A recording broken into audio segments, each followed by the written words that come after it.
Malian transitional government has rejected a call by Ivorian officials for an ECOWAS-led talks over the detention of their soldiers and warned on instrumentalization of the regional body if in a bilateral and judicial matters.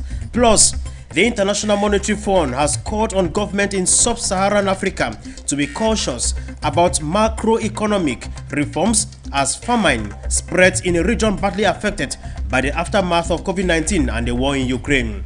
And those are my big stories of tonight, ladies and gentlemen.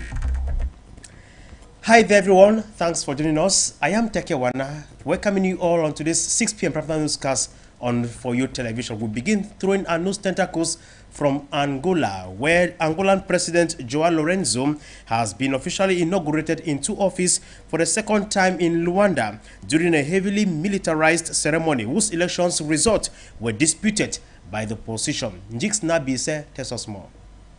Angolan's President João Lourenço has promised to push ahead with economic reform and social welfare as he was sworn in for a second 5-year term after a disputed electoral win last month. Lourenço pledged to be president for all Angolans at a colorful ceremony held at the historic Praça da República Square in the capital Luanda on Thursday amid tight security. Congratulations for the patriotism and high degree of tolerance and civility shown in what are already considered the most disputed general elections in the history of the young Angolan democracy, he said at his inauguration speech. Angolans have demonstrated to the world at a crucial moment that they know how to take the best choices and choose the future of their country with great responsibility, the president reiterated. He said that by re-electing him and his party, Angolans had chosen continuity and will be guaranteed stability as he pointed to future economic liberation in the country ruled since independence by historical Socialist Party. He promised to push ahead with reforms to encourage the private sector, expand the offer of goods and services and fight youth unemployment. Lourenço equally promised to increase wages including for the armed forces, a pledge that received cheers from the population. His new deputy, Esperanza Maria da Costa 61, a college professor and biologist, was also sworn in, becoming Angola's first female vice president. And over to one of our lead story, Malian transitional officials have rejected a call for ECOWAS-led talks over the detention of Ivorian soldiers in Bamako, warning about instrumentalization of the regional body in a bilateral and judicial matters. Foto has the rest of that story for us. The sparring match between Ivory Coast and Mali on the detention of 46 soldiers continues. On Thursday, September 15, Bamako rejected Abidjan's call for a regional emergency crisis summit over the detention of its soldiers. The spokesperson for the government of the Sahelian nation, Colonel Abdoulaye Maïga. The decision by the Ivorian government to have transformed a judicial file into a diplomatic crisis and consequently to seize ECOWAS, the transitional government stresses that it is in no way consent by this procedure before the community body. Also, ECOWAS should note that the case of the 49 Ivorian mercenaries is purely judicial and bilateral. We equally warn against any instrumentalization of ECOWAS by the Ivorian authorities to avoid their responsibility vis-à-vis Mali. The government of the transitional government of Mali, while reiterating its attachment to peace, security and secular relations of good neighborness, specified that for the respect of its sovereignty, its national security and the vital interest of its people, it will not give into any blackmail or bullying. May God bless Mali and preserve Malians. Que Dieu bénisse le Mali et préserve les Maliens. Since 49 Ivorian soldiers were arrested in Bamako in July, Abidjan has insisted the troops were on a routine rotation for personnel who provide backup services for the United Nations peacekeeping mission in Mali. However, the mandate of the troops remained obscure and they were charged with undermining state security. On Wednesday, following a meeting of Ivory Coast National Security Council chaired by President Alassane Ouattara, Abidjan accused Mali of blackmail. Mali's leader had suggested a prisoner swap to end the crisis.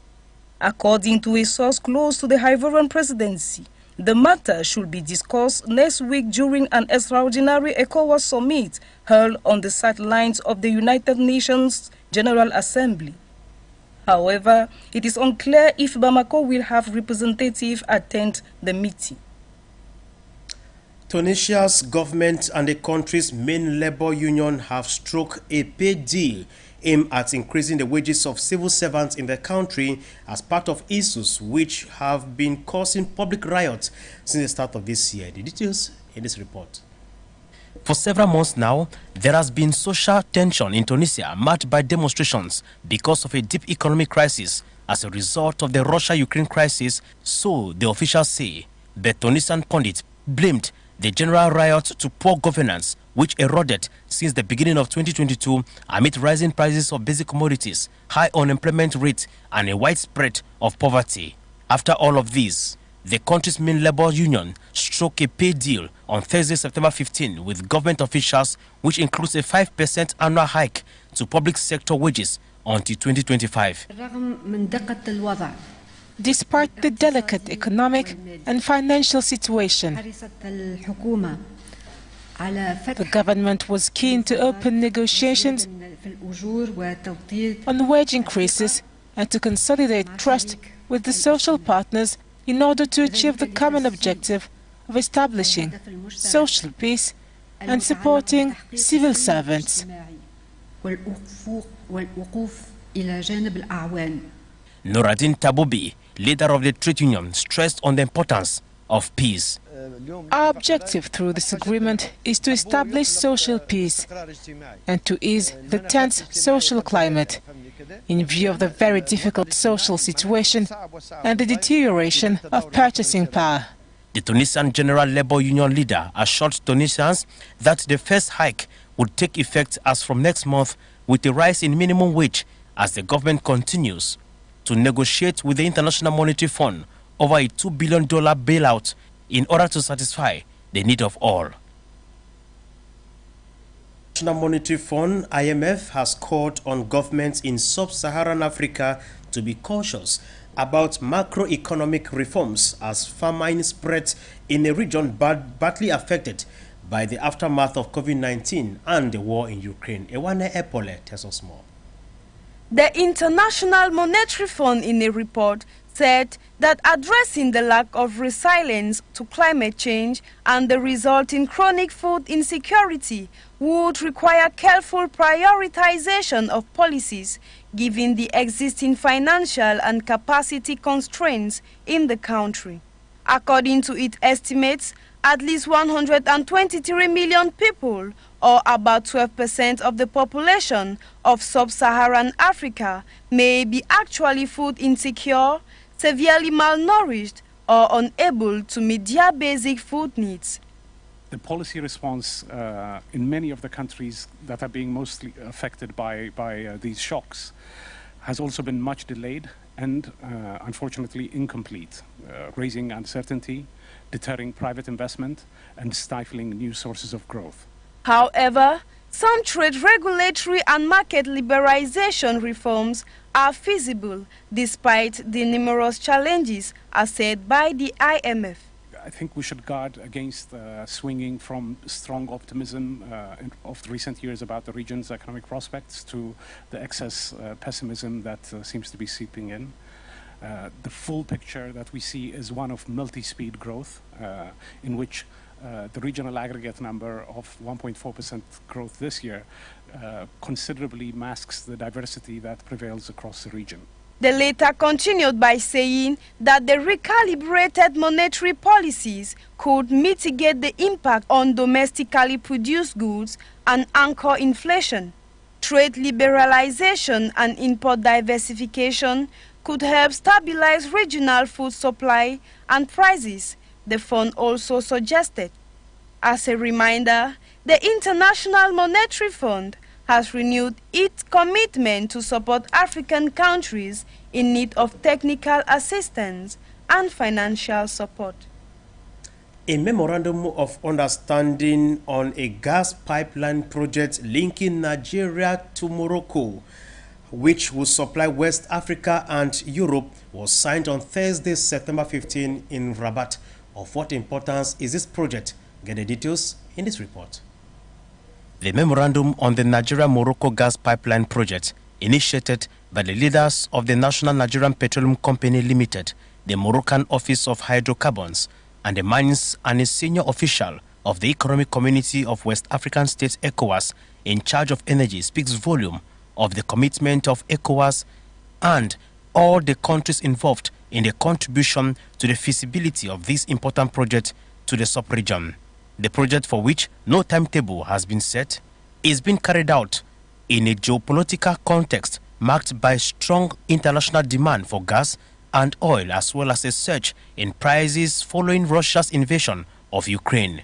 However, several countries are battling for gas survival, especially in Europe, to reduce their dependence on Russia's supplies. Thus, the 6,000-kilometer Nigeria-Morocco project, which will cross 13 countries along the Atlantic coast and supply the landlocked states of Niger, Burkina Faso and Mali, is expected to bring more than 5,000 billion cubic meters of natural gas to Morocco.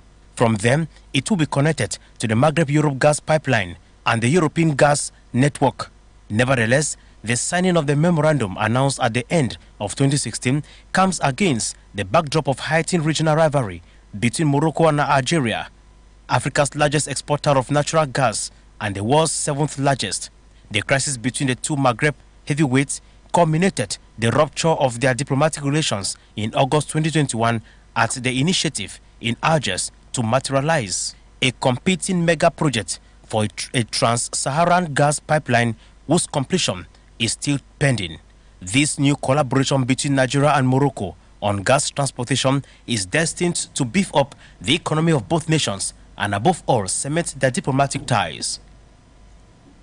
Flooding across Sudan has killed at least 20 people over the past week, raising the official death toll from floods since the start of this year to 134. We are told that Sudan is witnessing one of its drastic rainy season this 2022. Ewane Epole has the rest of that story for us.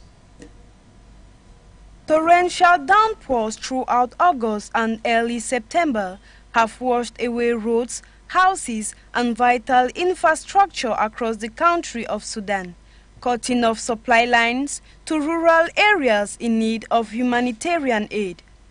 The Office of Brigadier General Abdul Jail, leader of Sudan's National Council for Civil Defense, said an additional 120 people were injured from the past weeks of flooding. According to the United Nations' latest flooding report, nearly 300,000 people have been affected by the floods and 16,900 homes have been destroyed. The Civil Defense Council said this year's deaths included 74 who died when their homes collapsed and 6 who were killed in the water-related electrocutions. Equally, Sudan state media announced on Wednesday that a newly built sugar factory near the eastern city of Kassala collapsed under heavy rains. It should be noted that the rural east and west of the country have been the most affected by this year's downpours. In 2020, flooding and heavy rains killed around 100 people and damaged more than 100,000 houses. Ewane Epole puts a wrap to today's English primetime newscast on For You Television. I want to thank you all immensely for your kind attention. Until we meet again, as from Monday, God willing. We wish you all a splendid weekend in the company of our programs. Until then, God bless Motherland Africa. Bye-bye.